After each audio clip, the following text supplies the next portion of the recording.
Hi there, I'm Shanelle Kaul, and this is the Uplift on America's 250th birthday. We have a great show for you and a great cast of characters, including these.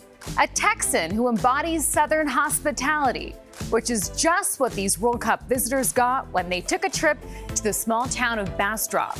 A couple who live in a remote area of Nebraska, but they've never felt closer to others after strangers found out they were in need of help and came to their rescue. Plus, we take you to Xenia, Ohio, the small town that's become a symbol of American perseverance. And on America's 250th birthday, we take a look at the rare artifacts, music, and history that's shaped the country. And later in the show, David Begnaud poses a question: who believed in you? He asked everyday Americans and got some powerful answers in return. All of that and more heartwarming news. You're watching The Uplift.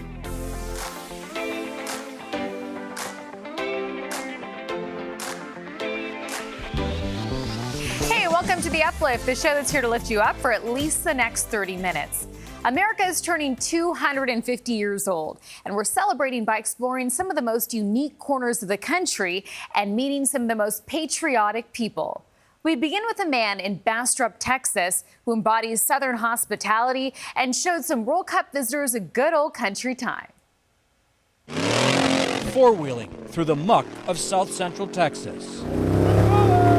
Drew Haas invited two couples from Poland and France to his 30-acre spread for a two-day taste of Texas. I want to show them my Texas and get them to experience that because I wanted to open the world up to my home. My soul's been lit on fire. Your soul's been lit on fire? Been lit on fire just seeing all these people enjoy themselves here. Let's do some cowboy stuff. David Mazur and Martina Bijinska live in Silesia, southwestern Poland. And you're going to go out, and then you're going to grab my hand right here. Just Haas like taught them to dance the two-step. I would say it's all new to us. My dad grew up watching like John Wayne westerns. You just want to see it for yourself. I was a bit skeptical about it, but then I just feel like, yes, I can do this all day. Haas also took them to Buc-ee's. This one has 98 pumps and aisles of Americana. Think about it. They were smitten by a mega gas station. This is the America that I want to live in. This is the America that I know it can be. Turns out America is her own best ambassador. We really love this lifestyle. We enjoy every second of it. We just want to like soak it in. Both couples will spend the next couple of weeks here enjoying the World Cup and American hospitality before heading home. What is Polish for y'all come back, you hear? Mark Strassman, CBS News, Bastrop, Texas. Well, from off-roading in Texas to the Sandhills in Nebraska, where Steve Hartman introduces us to a couple who learn they're not isolated just because they don't live near their neighbors. If you drive to the edge of nowhere and keep heading toward the middle of it, you will eventually come to the home of Mike and Kayla Wintz. I've traveled this country. I don't know if I've ever been as remote as I am right now. How remote are they? A gallon of milk is a little over an hour away. Mike and Kayla are ranchers deep in the sandhills of western Nebraska. And although they are isolated, Mike and Kayla say they have never felt more connected to this great nation, thanks to the blessing of a curse. A couple months ago, the largest wildfire in Nebraska history burned about 1,000 square miles of ranch land, including the fields that Mike and Kayla lease. You have 11,000 acres? Yes, How much of that burned? all of it. Within 2 hours, it's all gone. It's tough. With the grass gone, the cattle couldn't graze, and Mike and Kayla were in real danger of losing their livelihood. Other ranchers in the area who might have helped were in the same boat. They didn't have hay either. But then, Mike's phone started ringing. Telling me that hay was on the way, where did I want it, and How many are here? I'm guessing 700. And they're still coming? Yeah.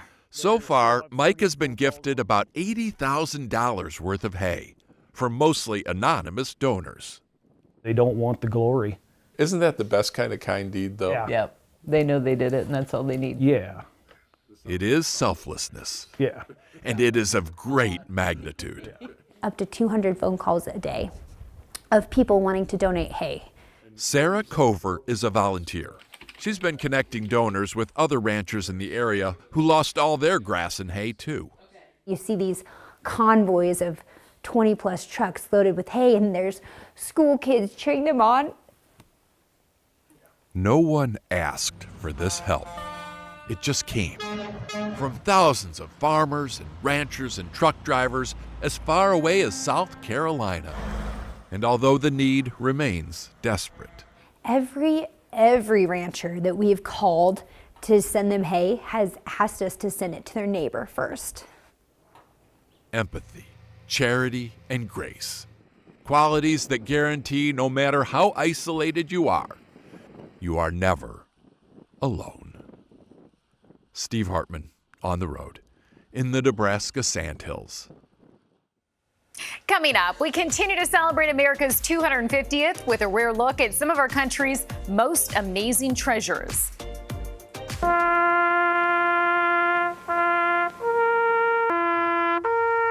Plus, a look at a historic song you may know, but not know much about.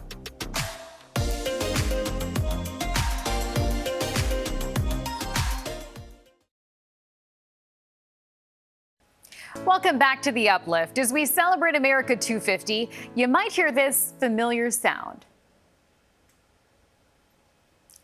That, of course, is taps, and it's an iconic piece of American music. Tony DeCope will learn more.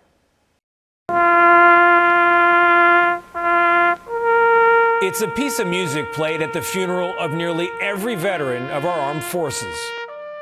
There's nothing more sacred and honorable than somebody standing there playing 24 notes from the heart.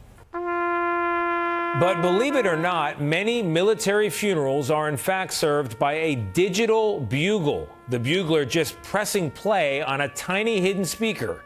Marine veteran Mark Paradis. We've seen instances where the batteries have not been changed, and so the unit will cut out halfway through the call. The digital bugle is a digital insert inside of a bugle, and we've seen that insert actually fall out of the bugle during a ceremony. That's why in 2012, Paradis founded Taps for Veterans, an organization aimed at recruiting volunteers to play taps live. Volunteers like Jim Ambrose. Anybody in the military would rather have the live taps. It's a shame that, there's not enough musicians out there in the military. Ambrose got involved after hearing a digital bugle at his own father's funeral. I would have played if that's what it was. I didn't know it was going to be a fake horn with a recording device. Taps for Veterans now has more than 1,500 volunteers, many willing to drop everything and drive hours to honor a veteran. It is the most honorable, sacred, intimate thing that a person can be invited to within a military funeral honor. And it's just our pleasure to be invited and have that opportunity to honor our veterans with taps. Tony DeCope, CBS News, New York.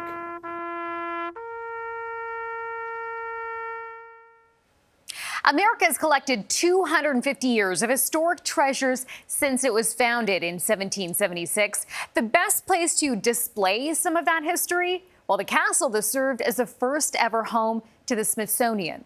Natalie Brand takes us there. It's the Smithsonian Institution's first and oldest home. The castle, as it's known on the National Mall, has been closed for renovations until now for a temporary exhibit to mark 250 years since the nation's founding.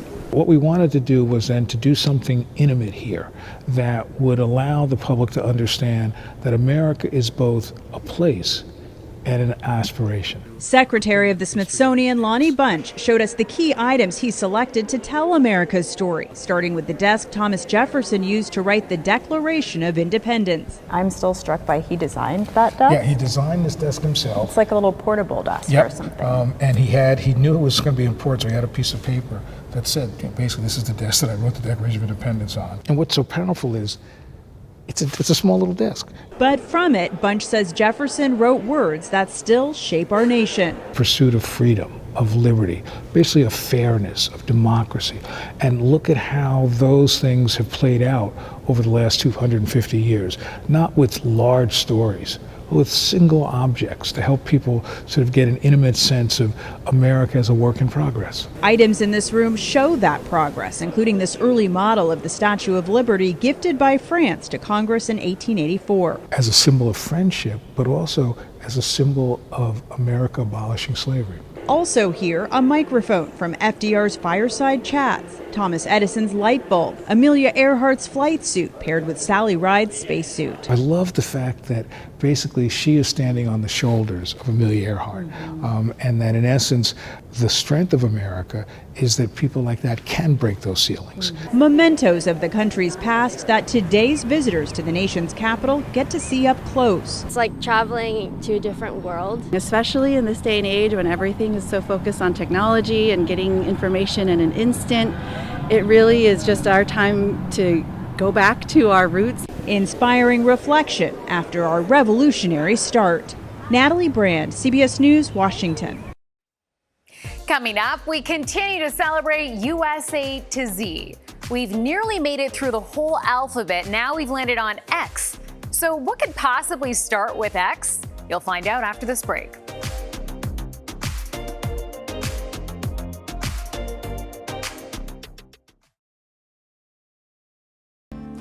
We're celebrating America 250 with our series USA to Z. We're now with the letter X, and this one stands for the small Ohio town of Xenia. Mark Strassman takes us to this community that's now become a symbol of American perseverance. All in ruins. Yeah, there was nothing that they could salvage. Mike Anderson brought us to this empty lot. It's a monument to calamity. Xenia, Ohio's destroyed high school once stood here. The former assistant track coach and several dozen students watched an ominous black cloud draw closer. When did you realize, we're in trouble here? As soon as I saw the tornadoes. They said, look at those birds flying around. And I said, guys, that's not birds, that's debris. And so I said, we better get inside. April 3rd, 1974. A massive, rare F5 tornado hurtled into view. 1 mile wide, winds greater than 300 miles per hour. And X marked the bullseye. X for Xenia. When you see a funnel coming at you, it gets your attention pretty quickly. Ohio Governor Mike DeWine was a 27-year-old assistant prosecutor hiding in the basement of an office building.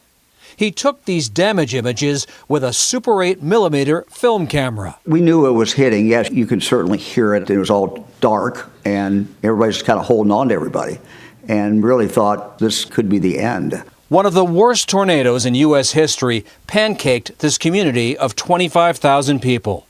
More than 3,200 buildings, about half the city, destroyed or heavily damaged. President Nixon toured the landscape of rubble, stunned. How are you? Am I doing all right? This is Market Street, the heart of downtown, where the F5 tornado came barreling through. Like so much of the area, this side of the street was mostly destroyed. But on this side, one of the only buildings the tornado could not budge, the Greene County Courthouse. And I remember thinking, this is a bleeping war zone.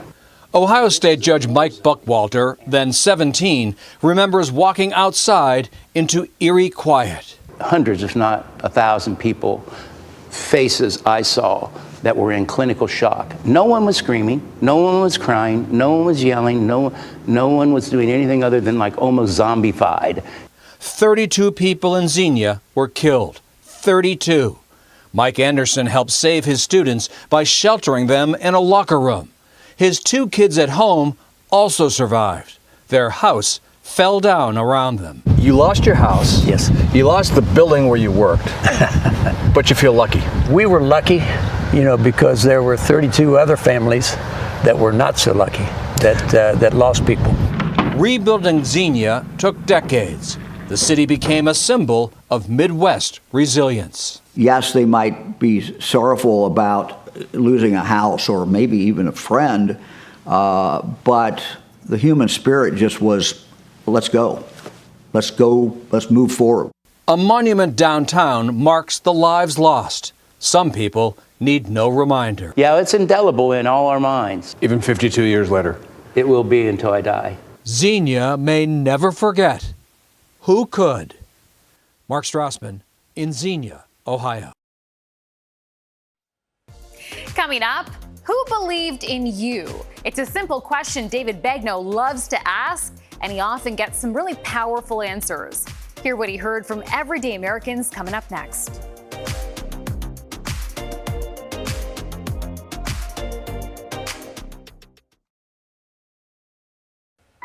Our David Begnaud has been on a mission to find inspiring people, the kind of person who makes an impact on others. As you might know, David has a weekly podcast, The Person Who Believed in Me. This week, he asked everyday Americans who believed in them and listened to their stories.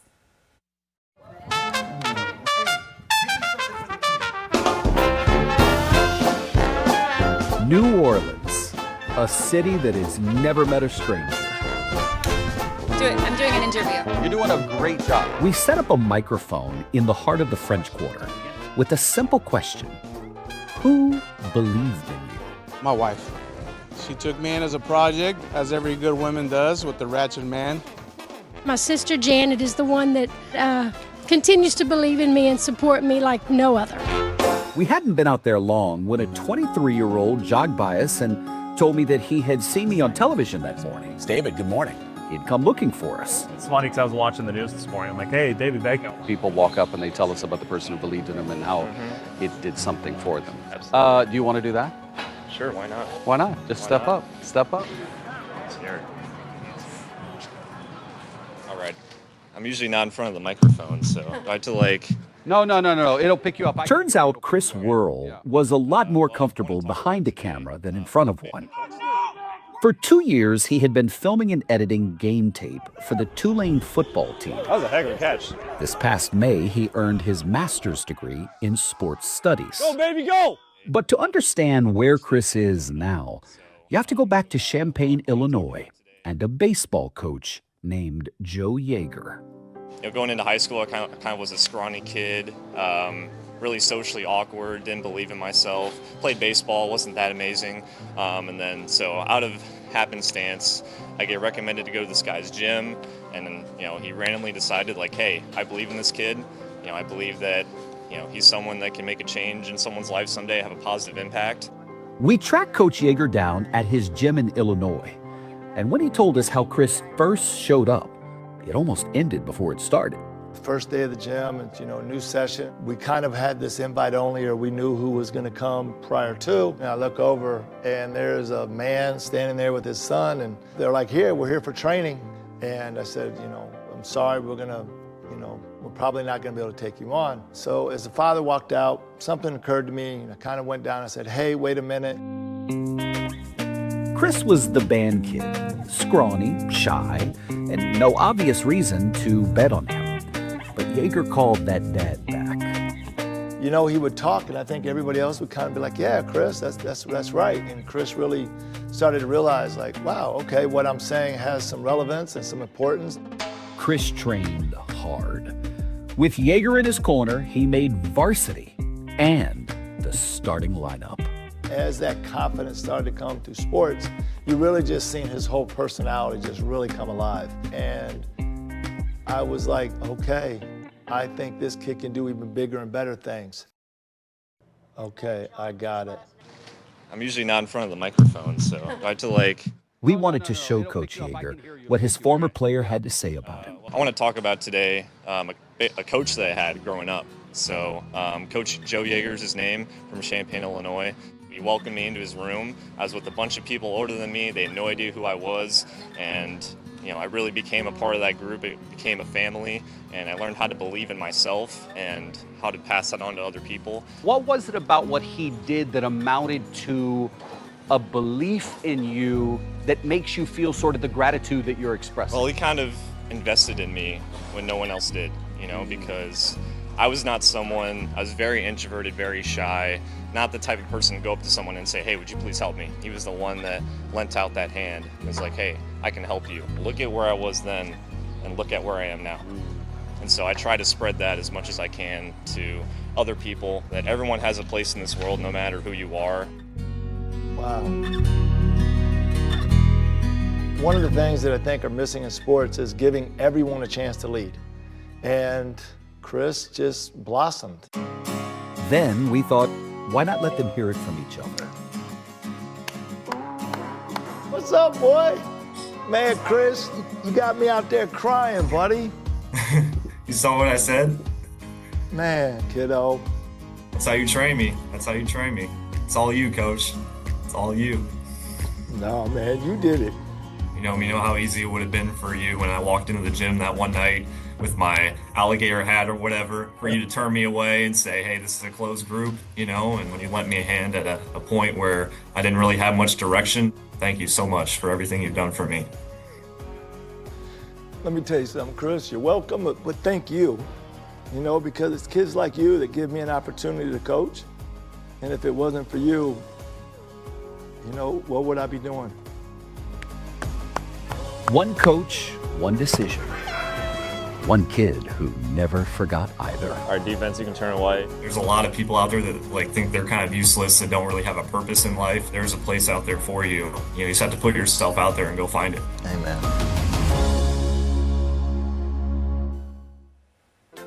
That's our show. I hope this news brightened your day and lifted you up.